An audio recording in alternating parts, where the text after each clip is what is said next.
I'm on my way to work, and I'm at work on night shift for 4 days this week, and nobody warns you about, after you have kids, how it's one of the hardest things to do is to leave your kids to go to work and be a working mom and try to balance all of that.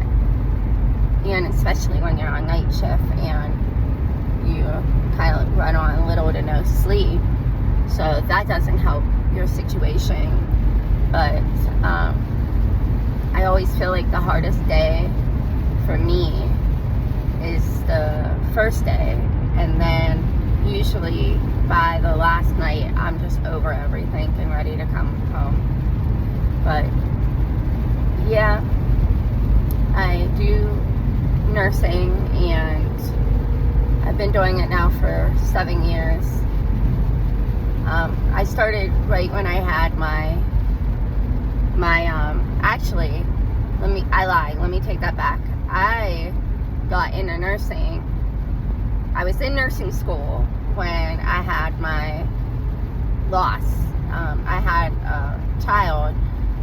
My first child was 22 weeks early, and that was my first pregnancy. We tried to have kids for like many years, and it just wasn't happening. I'm not really sure if it was like infertility or God's timing, but we got pregnant in my first year of nursing school, and by that summer I had early loss, and it was pretty traumatic for me.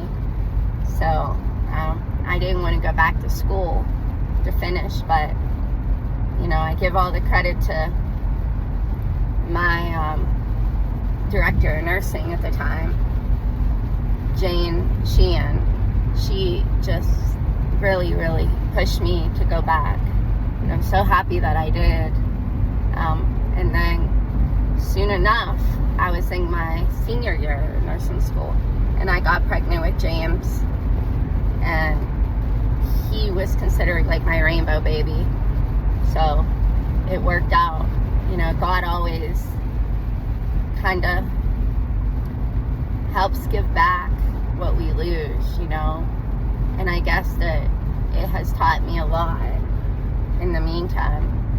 And like I said, I ended up having James like maybe a month, not even the month after I graduated nursing school. So, you know, that was kind of a chaotic time.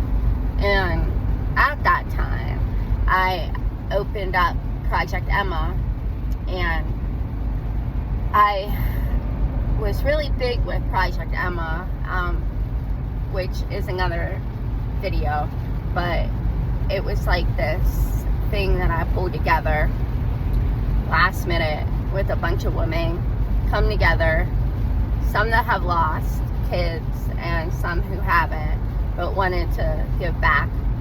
And I was making care packages for them, and I kept myself busy with grieving Emma, and yeah, I'll be happy to share that with you, and hopefully I can get back to that.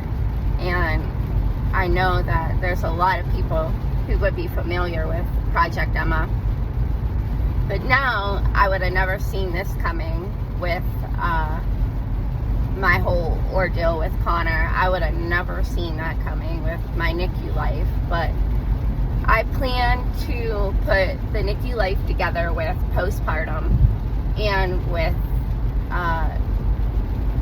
preterm loss, because there's not enough support out there for us, and like that had to have been my darkest time, besides what had happened to the twins.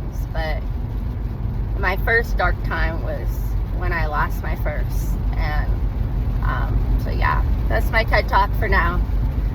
Stay tuned. I have a nice tip for moms who have babies on certain feeds, or babies that aren't gaining enough weight. I have an idea of something that might help. I used it with Connor the last 2 years of his life, and I really, really, really give 100% credit to these shakes that have made such a difference with Connor. All right, see ya.